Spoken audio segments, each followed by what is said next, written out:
bago tayo mag-umpisa mga chong, pakilike muna na tong video na malaking tulong na iyan sa ating munting channel. Well, may lumalabas nga ng mga post ngayon sa social media, especially ang post ni Mr. Snowbada na baka ang dating coach ng Terra Firma Jeep, walang iba kundi si Jonah Del Cardel, ay magiging coach ng Magnolia next season kapalit ni Coach Chito Victolero. Pero mukhang karamihan ng mga fans ay ayaw ito mangyari. Well, ayon pa sa mga fans, mas mabuti kung si Coach Johnny Abarrientos na lamang ang kunin na Magnolia kesa kay Cardel, kasi baka ibibigay lang neto ang mga magagaling na players na Magnolia tulad sa nangyari sa Terra Firma Jeep. Well, sa pamalita punta naman tayo sa defender at scorer ng Barangay Nebra San Miguel, walang iba kundi si Stephen Holt na may sinabi sa paparating na PBA Finals. Well, ayon pa mismo kay Stephen Holt, masaya siya ngayon sa Ginebra at sa kanyang mga ka-teammates, kaya naman excited siya na maglaro sa PBA Finals. Dagdag pa ni Stephen Holt, matagal-tagal na siyang hindi nakatikim ng kampyonato, kaya gutom siya ngayon na makakuha ng kampyonato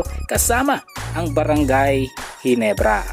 Ang uli sa timbalita mga chong, patungkol naman sa sinabi ni Justin Brownlee tungkol sa pag-aarap niya ulit kay Ronde Hollis Jefferson ngayong PBA Finals. Well, ayon pa mismo kay Justin Brownlee, isang magaling na import si Jefferson at mabigat kalabanin ang TNT, kaya naman hindi ito madali para sa Barangay Ginebra. At pagdating naman sa revenge kontra Jefferson ay sinabi ni Brownlee na hindi niya ito iniisip dahil ang focus niya ay makuha ang kampyonato para sa Ginebra. Well mga chong, hanggang dito na lang ang ating balitang PBA, at syempre huwag kalimutan mag-subscribe at ilike itong video bilang pagsuporta. So this is Channel B once again, I'm out.